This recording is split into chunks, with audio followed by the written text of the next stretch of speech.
네, 그 시대에 이제 굳어져 있던 생각을 뛰어넘어서 자신뿐만 아니라 그 시대를 바꾼 사람들이 있습니다. 뭐 좋은 쪽으로든 나쁜 쪽으로든 여러 그런 생각의 패러다임을 바꾼 사람들이 있는데, 뭐 그 전에는 당연히 지구가 있고 해가 뜨고 지고 달이 뜨고 지고 하니까 지구를 중심으로 온 우주가 돌고 있다. 그게 천동설이죠. 그 천동설을 당연하게 받아들였고, 그것을 또 어떻게 보면 우리의 생각인데 그 시대 중세 시대에는 그게 하나님 뜻이라고 생각하고, 그게 아니라고 생각하면 하나님 뜻이 아니라고 생각해서 이단이고 뭐 출교당해서 뭐 죽임 당할 수 있을 정도로 진리가 아닌 것을 진리인 것처럼 받아들였는데, 그때 이제 코페르니쿠스가 이제 발견한 거죠. 지구가 온 우주의 중심이 아니라 중심은 따로 있고, 또 태양계에서는 태양을 중심으로 돌아가고 있다. 이렇게 해서 이게 이제 바뀌어지게 된 거죠. 생각이 바뀌고 시대가 바뀌게 되었습니다. 뭐 최근에는 우주로 발사하는 로켓을 재활용할 수 있다는 것을 이제 증명한 사람이 있죠. 일론 머스크. 그 사람이 우주여행, 우주 시대로 가는 뭔가 그 비용을 많이 절감시켜서 이제 점점 우주여행이 먼 미래, 좀 그래도 한참 뒤의 것이라고 했는데 뭔가 조금 더 가까이, 그래도 아직 한참 멀었겠지만 그래도 많이 가깝게 하는 사람인 것 같고, 뭔가 우주 시대가 열릴 거라는 그런 뭔가 기대감에 되어서 좀 주목이 되는 것 같습니다. 예전에 TV에서 어떤 프로그램에서 이런 이야기가 저는 인상이 깊었습니다. 달에 갈 수 있는 기술이 개발되었기 때문에 달에 간 것이 아니라 달에 가려고 하는 생각, 그 생각이 있었기 때문에 달에 갈 수 있는 기술을 개발했다, 이 말이죠. 그러니까 어떤 생각을 하냐에 따라 이 많은 것이 달라진다는 거죠. 다시 말하면 어떤 믿음을 가지고 있느냐에 따라서 우리의 말과 행동, 삶이 똑같은 환경인데도 똑같은 조건인데도 달라지게 된다는 거죠. 오늘 본문 말씀은 많이 들으셔가지고 잘 아시는 이야기일 거라고 생각합니다. 날 때부터 걷지 못하는 장애인이, 그 장애인 거지가 베드로와 요한을 통해서 일어나 걷게 되는 기적의 이야기입니다. 이 말씀을 준비하면서 좀 그 날 때부터 걷지 못했던 그 장애인 거지의 입장에서 좀 생각이 좀 묵상이 되고 좀 생각을 하게 되더라고요. 좀 말씀을 비추어서 또 좀 상상력을 비추어서 이 사람은 어떤 마음과 생각이었을까 한번 나눠보고자 합니다. 이 사람은 이제 걷지 못하니까 늘 누군가가, 사람들이 이 사람을 메어서 옮겨주어서 성전 미문이라는 장소로 이제 옮겨줘서 이제 구걸을 할 수 있도록 하게 해주는 거죠. 그래서 이 사람 생각에는 그래도 거기가 또 어떻게 보면 사람들이 많이 다니는 곳, 이제 또 그것도 하나님께 제사 드리러 가는 곳이니까 뭔가 좀 착한 마음이 충만해질 거 아니에요. 그러니까 어디가 좀 좋은 스팟일까, 거기에 나름대로 뭔가 경쟁이 있지 않았을까, 아니면 뭐 지역이 정해져 있다든지 거지들 안에서도 뭔가 그런 지역이 정해져 있기 때문에 빨리 좋은 장소로, 목이 좋은 곳으로 나를 데려다 주면 오늘 하루 그래도 좀 뭔가 먹을 것이 많이 생길 수 있지 않을까, 이런 생각들. 뭐 어떤 날은 완전히 이상한 장소로 옮겨다 줘가지고 오늘은 완전 공쳤네, 왜 이렇게 오늘은 제사 드리러 성전에 들어온 사람이 없지? 뭐 이렇게 생각했을 것 같습니다. 그리고 또 어떻게 하면 좀 국어를 잘할 수 있을까, 어떻게 하면 좀 나를 더 불쌍하게 볼 수 있도록 뭔가 표정을 지어야 되나, 몸짓을 해야 되나, 뭐 말을 해야 되나, 뭐 이런 고민들을 하면서 배고프다, 누가 나에게 좀 더 먹을 것을 주고 많이 줬으면 좋겠다. 그래서 뭐 오늘은 뭔가 큰 목을 잡아서 오늘은 배고프지 않게 좀 살 수 있겠구나, 뭔가 이런 식으로 살았던 거죠. 뭐 태어날 때부터 이 걷지 못하는 사람에게는 이 시대에는 뭐 장애인이 뭔가 일할 수 있는 것이 하나도 없기 때문에 선택권이 없는 거죠. 구걸할 수밖에 없는 거고, 어떻게 보면 이 사람은 그래도 누군가가 도와줘서 그래도 성전 미문 앞에 서 있는 거잖아요. 좋은 자리에 이제 있게 되는 거죠. 이렇게 하면서 사는데 뭐 나는 팔자가 왜 이럴까, 뭐 이런 생각들을 더 넘어서 자포자기하는 마음들이 있었겠죠. 늘 뭔가 미문, 성전 앞에 서 있고 많은 사람들이 하나님께 제사 드리러 제사를 드리러 양을 들고 갈 수도 있고 뭔가 그 동물들을 들고 가는 사람들을 예배 드리러 가는 사람들을 많이 보았겠지만 막상 자신은 그 율법에 의해서 장애인은 성전 안으로 들어갈 수 없기 때문에 늘 성전 앞에 있지만 성전 안으로 들어갈 수 없는 사람, 남들이 제사 드리고 하나님을 만나는 예배 드리는 그 앞에서 바로 앞에 있지만 예배 드리지 못하는 사람이었던 거죠. 그런데 어느 날 이제 두 사람이 오는 거죠. 성전으로 이제 자신을 앞으로 이제 지나가게 되는 거죠. 뭔가 보니까 좀 되게 좀 착해 보이고 경건해 보이는 두 사람이 그 거지 앞으로 지나갑니다. 이 사람 조금만 더 간절하게 쳐다보면 뭔가 오늘 먹을 것을 좀 줄 수도 있을 것 같아. 나한테 떨어질 수도 있을 것 같아. 라는 생각이 들었을 거예요. 근데 그 한 사람이 이렇게 말하죠. 은가 그는 내게 없거니와. 나 돈 없다. 이런 말 하니까 봉쳤네. 먹을 게 없네. 이 사람 빨리 그냥 가라. 그런데 그 다음 말이 충격적이죠. 나사렛 예수 그리스도의 이름으로 일어나 걸으라. 이렇게 말하는데 뭐라고? 이런 생각을 하지 않았을까요? 자기는 태어나서부터 지금까지 걸어본 적이 없는 거잖아요. 근데 뭔 소리야? 나는 그냥 오늘 먹을 거 이것만 좀 얻으면 좋겠는데 이 사람은 일어나 걸으라고? 나사렛 예수 그리스도의 이름으로 일어나 걸으라고? 어라? 나의 손을 잡고 일으키는데 이때까지 한 번도 일어나 걸어본 적이 없는데 다리에 힘이 붙고 일어나게 된 거죠. 이 사람은 전혀 생각하지도 않았던 놀라운 기적을 체험하게 됐고 하나님께 찬양하고 뛰며 걷고 나아가게 됐던 거죠.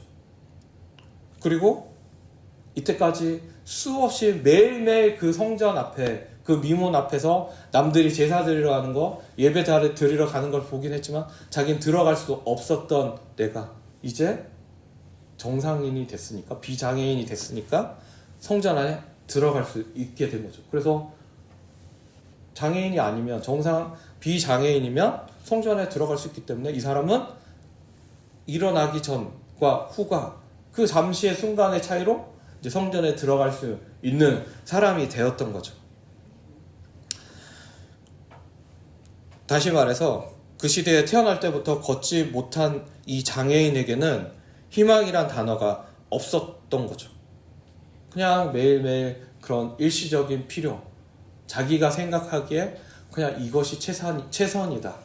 나에게 누군가 먹을 것을 돈을 주든지 좀 많이 줘서 이렇게 매일매일 먹고 살았으면 좋겠다. 굶지 않았으면 좋겠다. 이런 필요만 충족되면 나는 너무너무도 좋겠다. 라고 했는데 베드로와 요한이 예수의 그리스도의 이름으로 그 희망 없는 인생을 일으켜 주었습니다.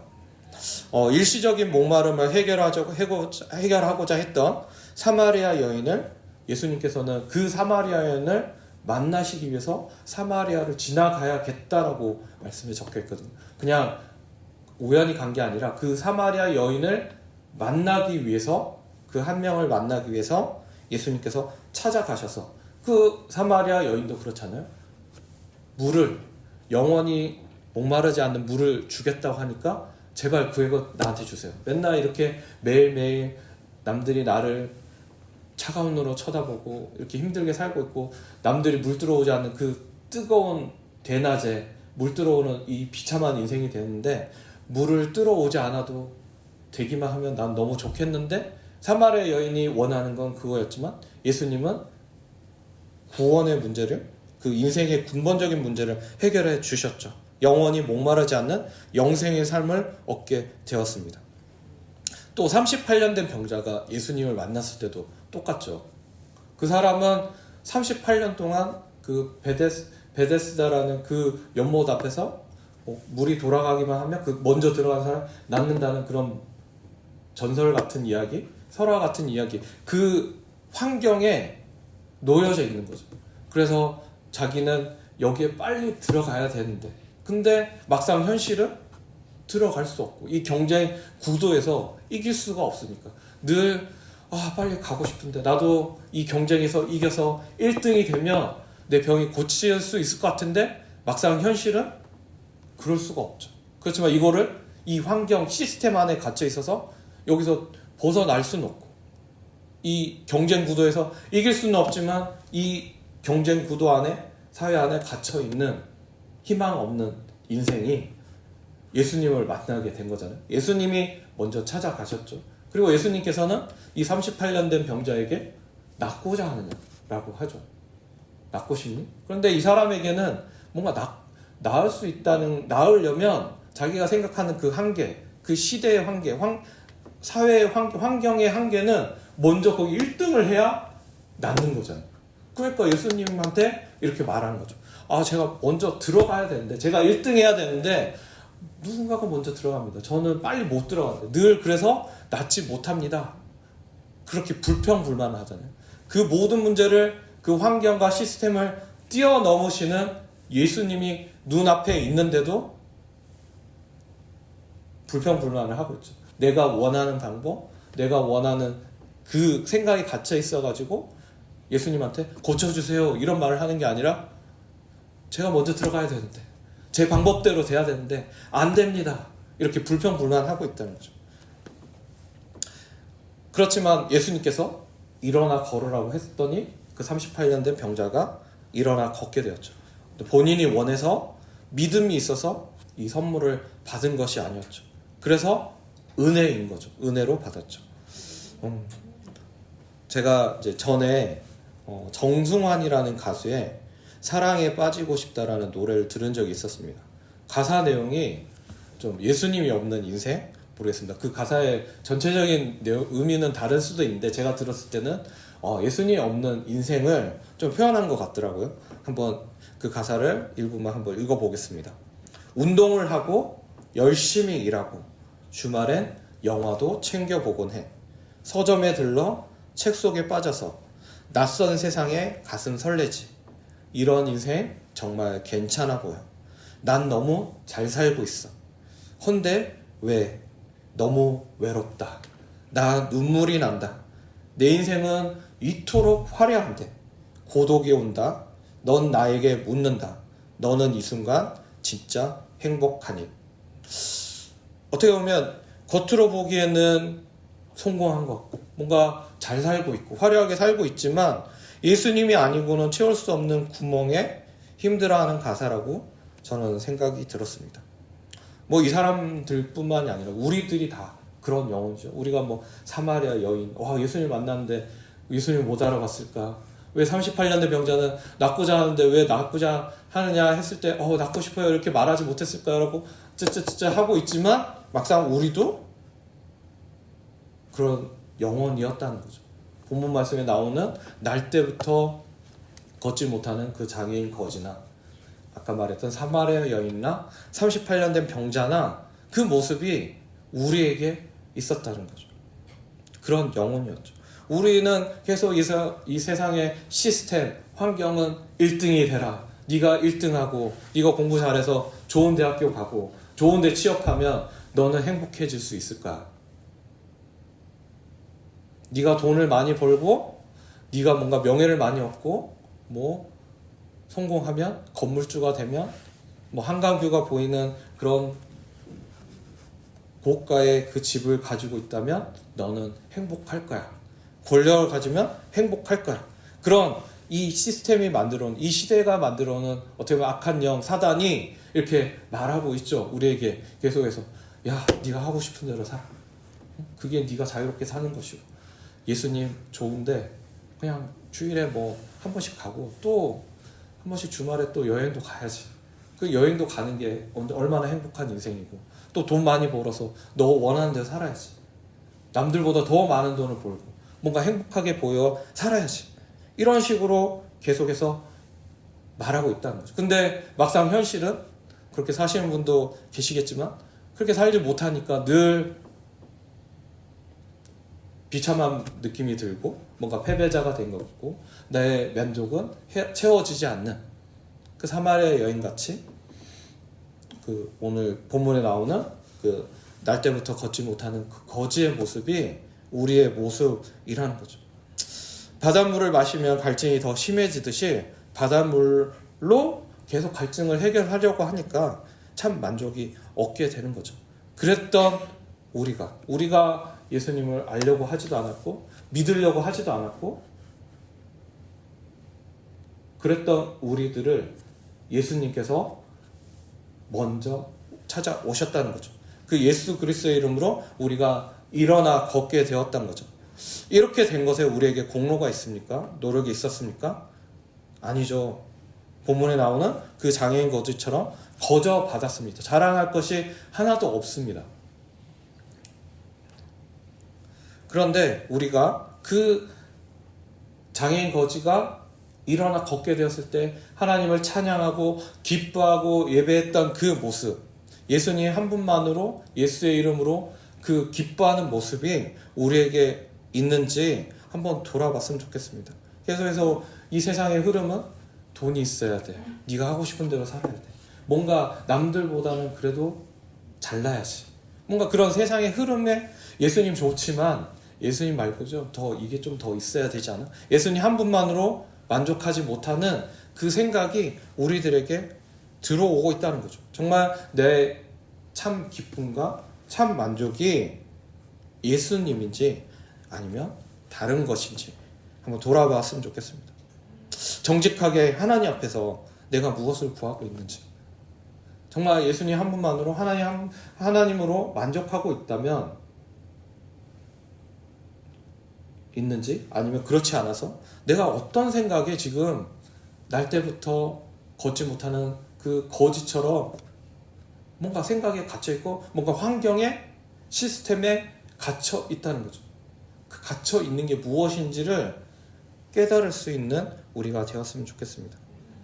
우리가 그것을 뛰어넘었을 때 예수님 한 분만도 예수님이 그 모든 것을 넘으시는 분이구나. 그 이름에 능력이 있게 되는구나. 그 예수의 이름으로 그냥 일어나 걷다가 또 넘어져서 과거의 습관으로 돌아가는 것이 아니라 일어나서 걷고 주님을 찬양하고 기뻐하며 예수님 한 분만으로 만족하게 될 줄 믿습니다.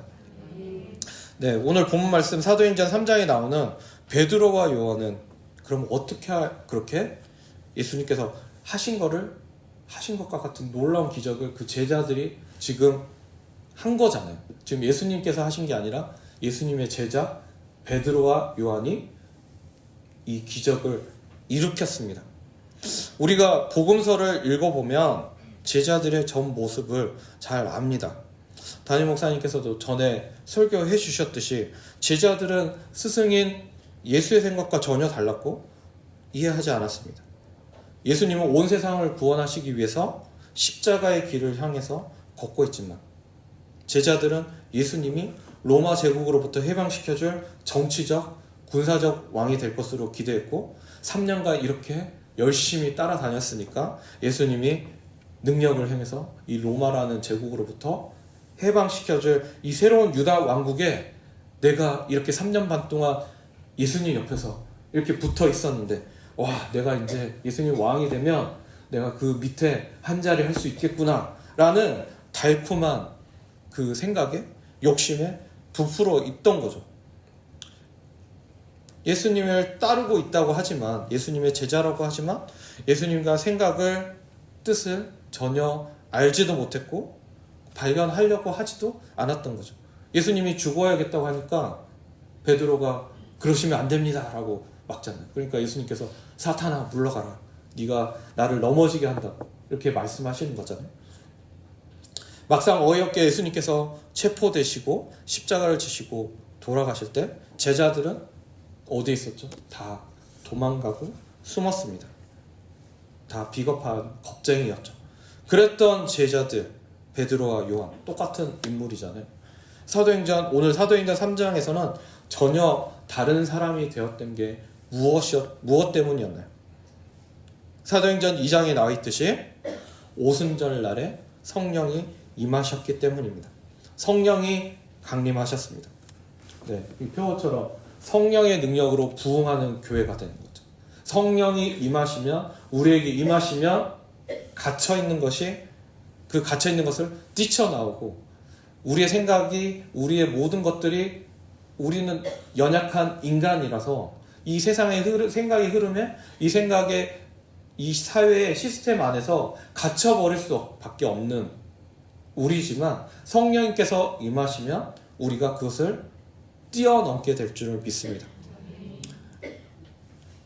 자신의 생각과 주변 환경에 갇혀 사는 것이 아니라 성령 충만하여지니까 하나님 나라를 소망하게 된 거죠. 어떻게 보면 그 120명의 그 성도들이 오순절 날까지 계속해서 예수님께서 마가의 다락방에서 기도했죠. 거기서 모여서 기도했던 거 너무나도 대단하지만 어떻게 보면 벌벌 떨면서 언제 그 지도자들이 우리들을 잡아내서 죽이지 않을까? 벌벌 떨면서 예수님의 명령이니까 그래도 기도하자라는 마음으로 늘 무서워하고 겁먹고 기도하였던 그들이 성령이 임하시자 능력이 임해지고 담대함으로 이제 나아가서 복음을 전할 수 있게 된 거죠. 예수님 한 분만으로 만족하고 이 세상의 흐름과 생각에 갇혀 있지 않게 된 거죠. 사도행전 1장 8절 말씀입니다. 오직 성령이 너희에게 임하시면 너희가 권능을 받고 예루살렘과 온 유대와 사마리아와 땅끝까지 이르러 내 증인이 되리라 하시니라.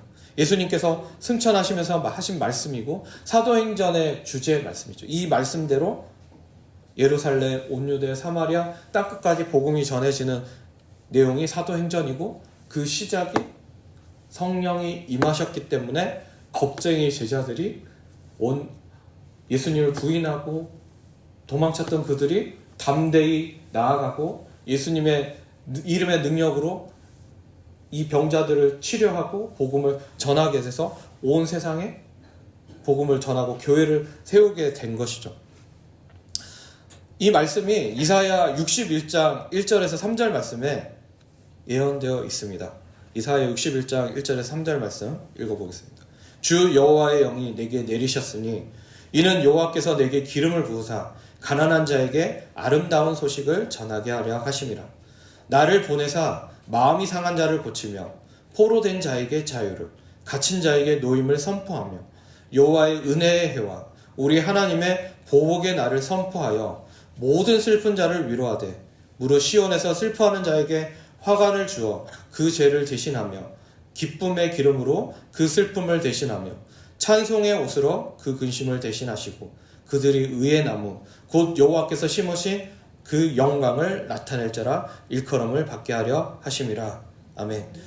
주 여호와의 영이 임하시자 예수 그리스도의 이름을 전하게 되고 예수 그리스도의 이름으로 상한 자, 애통하는 자, 넘어진 자, 포로된 자를 회복시켰다는 거죠. 우리들도 제자들이 어떻게 보면 연약하고 죄인이고 자기 생각만 있는 이기적인 그 제자들이 성령 충만해지자 사도행전에서 변화되었던 것처럼 우리들도 성령 충만하시면 변화될 줄 믿습니다. 예수의 이름의 능력으로 우리가 일어나 걷고 주님을 찬양하고 주님의 능력으로 갇힌 자를 풀게 하고 노임을 선포하고 그 복음을 선포해서 하나님의 능력이 우리들을 통해서 나타나게 될 줄 믿습니다. 제가 일본 오사카에서 한 7년간 일본 선교하는 교회에서 있었습니다. 그 교회에서는 특히 이제 좀 대학생 선교를 주로 유학생 선교를 주로 했었는데요. 그래서 일본의 대학교에 가서 전도 양육, 한국인, 중국인 유학생들을 만나서 전도 양육하는 그런 힘쓰는 교회였고 거기서 좀 정말 즐겁게 재밌게 저는 사역을 했었습니다. 근데 저는 이제 어떻게 보면 일본에 거기 교회 가기 전에는 한국에서 그냥 일반 교회에서 다녔으니까 이렇게 체계적으로 또 우리 한국 사람들이 하나를 가르치면 두세 가지를 잘 알잖아요. 그러니까 막 단계를 뛰어넘어서 이렇게 차근차근 이렇게 배우기보다는 어떻게 보면 그런 한국 사람에게는 그런 은혜를 주신 거죠. 하나를 알려주면 막 여러 가지를 아니까 그렇게 체계적으로 공부할 일이 없는데 일본 사람들은 하나하나 이 논리적으로 납득이 돼야 믿게 되거든요. 믿는 스타일들이거든요. 감정에 따라가지 않고 이성과 논리에 따르는 그런 성향이 있는데 그러다 보니까 거기 있는 이제 양육 성경 공부하는 그런 교재들이 그냥 한 단계 하나를 알면 막 두세 개 알고 막 10가지를 아는 게 아니라 하나를 알려주면 그냥 하나를 알고, 그 다음에 이제 두 번째 알려주면 두 개.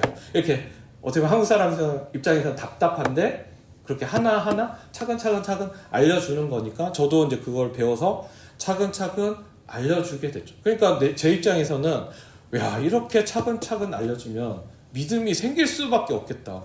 하나하나 이렇게 하나하나 다 알려주는데 와, 제대로 알고 제대로 믿게 되겠다 했는데 믿지 않는 거죠. 초반에 저 혼자 그랬을 때 생각, 야, 이렇게 줬는데 왜 복음을 안 믿지? 막 이런 순진한 생각을 했습니다. 그때 이제 나중에 이제 시간이 지나서 사람마다 다르고 이게 그냥 지식으로 믿는 것이 아니구나, 그 은혜가 있어야 되는구나 라는 걸 많이 깨달았고, 내가 뭔가 노력을 기울여서 뭐 자판기에 1,000원짜리 물건을 먹고 싶으면 1,000원짜리를 1,000원이 될 때까지 넣으면 1,000원이 나오는 거잖아요. 뭔가 내가 공로가 있고 내가 노력한 것에 보상이 나오는 게 우리 생각하는 시스템이잖아요. 그런데 믿게 되는 것은, 예수님을 믿게 되는 것은 그렇지 않더라고요. 어떤 사람은 50원만 넣어도 바로 믿게 되고, 어떤 사람은 1,000만 원, 1억을 넣어야 겨우 믿게 되는 경우도 있더라고요. 결국 이게 그 영원히 믿게 되는 거는 하나님의 주권이라는 거죠. 하나님의 때에 달려있다는 것을 알게 된 거죠. 사도행전에 나오는 말씀처럼 우리들을 통해서 막 이런 기적이 일어났으면 좋겠습니다. 병자가 낫고 귀신을 떠나며 복음을 전하면 많은 사람들이 예수님을 믿고 예수님을 찬양하고 이렇게 같이 나와서 예배드리고 기도하고 예수님을 위해서 살아가는 그런 놀라운 일들이 일어나기를 기도합니다. 그런데 우리 막상의 그 현실에서 그런 변화가 뭔가 보이지 않으니까 내가 이만큼 했는데 왜 변화가 없지? 안 되는 건가? 라는 생각이 우리에게 몰려오는 거죠. 그 변화하는 그 능력의 근원이 우리에게 있는 것이 아니라 우리의 능력, 우리의 행위, 우리의 뭔가 많은 뭔가 힘과 능력이 아니라 예수 그리스도의 이름에 있다는 거죠. 우리가 원하는 때, 계획하는 때가 아니라 하나님이 이루시고 성취하시는 때가 있음을 믿고 부지런히 뿌리는 것이죠. 예레미야 33장 1절에서 3절 말씀입니다. 예레미야 33장 1절에서 3절 말씀을 읽어보겠습니다. 예레미야가 아직 시대 뜰에 갇혀 있을 때 여호와의 말씀이 그에게로 두 번째로 임하니라. 이르시되 이를 행하시는 여호와, 그것을 만들며 성취하시는 여호와, 그의 이름을 여호와라 하는 이가 이와 같이 이르시도다. 너는 내게 부르짖으라. 내가 내게 응답하겠고 내가 알지 못하는 크고 은밀한 일을 내게 보이리라. 아멘. 예레미야는 하나님께 말씀을 받았죠. 하나님께 직접 그 말씀을 받았어요. 회개하지 않으면 너희 나라 망한다. 바벨론 제국이 망한다. 하나님의 말씀이 임해서 그 말씀에 순종해서 전했죠. 전했으면 예레미야 선지자님을 통해서 하나님의 말씀을 들어서 저희가 회개하겠습니다. 우리 유다왕국, 남유다왕국 회개하고 돌이키겠습니다. 이렇게 되면 얼마나 좋았을까요? 그런데 현실은 뭐죠? 지금? 아니, 너 무슨 첩자야? 매국노야? 지금 바빌론 제국 우리나라 멸망시킨다고? 말이 돼? 하나님의 나라인데 우리가? 저 이방인의 나라, 우상 섬기는 나라인데 우리 하나님의 나라인 이 남유다 왕국이, 그리고 예루살렘 성전이 있는 예루살렘이 망한다고? 이게 말이 돼? 라고 하면서 이 매국노, 나쁜 흉흉한 소문을 일으킨다고 사기 떨어지게 한다는 그런 비난과 구박을 받으며 결국 지금 뜰에 갇혔다는 거죠.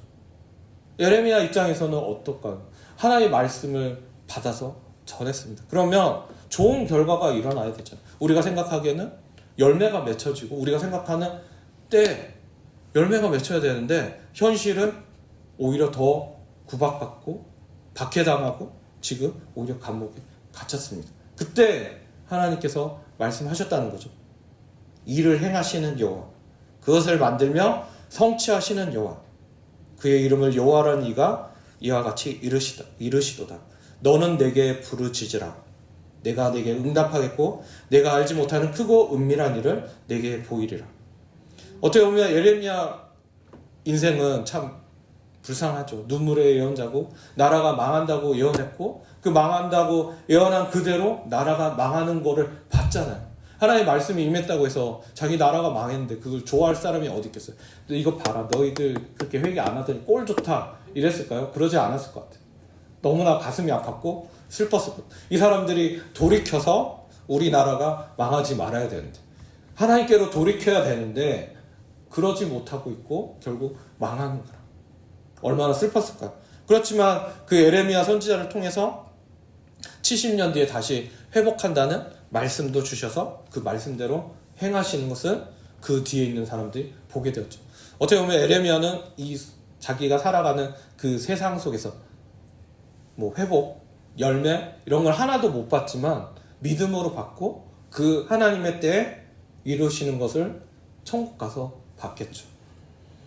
네, 우리는 결과는 하나님께 맡기고 나에게 맡겨진 영혼들, 안 믿는 가족들, 친척들, 지인들을 위해 포기하지 않고 기도하며 틈이 날 때마다 지혜롭게 능력의 이름인 예수 그리스도를 전해야 됩니다. 그러려면 성령 충만해야 됩니다. 성령 충만하게 되면 그 영혼을 내 인간적인 눈으로 보는 게 아니라 예수님의 눈으로, 그 불쌍한 마음으로, 예수님이 없으면 아무리 부자이고 아무리 권력 있고 아무리 자기가 잘 나가는 것처럼 보여도 그 영혼의 끝은 지옥밖에 없기 때문에, 그리고 지금 겉으로 보기에는 화려해 보여도 지옥의 삶을 살고 있다는 거죠. 예수의 이름이 없으면 그렇다는 거죠. 우리가 그런 눈으로 바라보게 될 줄 믿습니다. 네, 6월 15일에 우리 새생명 전도 축제가 있죠. 네, 목장별로 5명의 목표를 세우고 영혼들 작정해서 기도하고 있을 거라고 생각합니다. 저는 좀 이 말씀을 꼭 드리고 싶습니다. 전도하려는 영혼을, 이렇게 작정한 영혼을 태신자라고 그러잖아요. 어머니가 아이를 태해서 돌보듯이 10달을 품듯이 우리도 그 작정한 영혼을 기도로 품는 것이죠. 그런데 한 번에 교회 오는 것으로 끝내면 될까요? 어떤 엄마가 아기 낳았으니까, 생명 낳았으니까 네가 알아서 살아라, 이렇게 하는 사람 누가 있을까요? 아무도 없죠. 어른이 될 때까지 돌보는 거죠. 내가 품는 영혼도 교회 왔다면, 아니 오지 않더라도 그 영혼이 예수님을 믿을 때까지, 그 그리스도의 장성한 분량으로 믿음이 성장할 때까지, 예수님을 위해서 사는 제자가 될 때까지 우리가 돌보고 섬기는 우리 부민교회가 되었으면 합니다. 이것이 나의 열심, 나의 작정, 나의 노력으로 되는 것이 아니라 성령의 능력으로 가능하다는 거죠. 성령 충만할 때 나의 한계, 환경을 뛰어넘어서 나를 통해서 하나님께서 하시는 것을 보게 될 줄 믿습니다. 이 시간 우리 자신을 향해서 이렇게 외치면 좋겠습니다. 예수 그리스도의 이름으로. 다시 한번 외치겠습니다. 예수 그리스도의 이름으로. 일어나 걸어라. 일어나 걸어라. 네, 이번에는 전도하기로 작정한 영혼을 위해서 그 영혼에게 외쳤으면 좋겠습니다. 예수 그리스도의 이름으로. 일어나 걸어라. 네, 기도하겠습니다. 하나님 아버지, 감사합니다. 우리가 다 희망도 없고 그저 어둠 가운데, 죄 가운데, 사망 가운데 있었던 날 때부터 걷지 못하는 자였습니다. 오직 은혜로, 하나님의 주권으로, 예수의 그리스도의 이름으로 일어나 걷게 되었습니다. 구원받게 되었습니다. 감사합니다. 우리 입에 늘 찬양과 감사가 넘치게 하여 주시옵소서. 우리 주위에 예수님을 몰라 방황하는 자들이 있습니다. 주님의 눈으로 그들을 불쌍히 여길 수 있게 도와주시옵소서. 우리들을 성령 충만케 하셔서 그들에게 기도와 복음의 씨를 뿌릴 수 있게 도와주시옵소서. 하나님의 때에 그들이 예수님을 만나 기뻐 찬양할 것을 기대하며 믿습니다. 감사드리며 예수님의 이름으로 기도합니다. 아멘.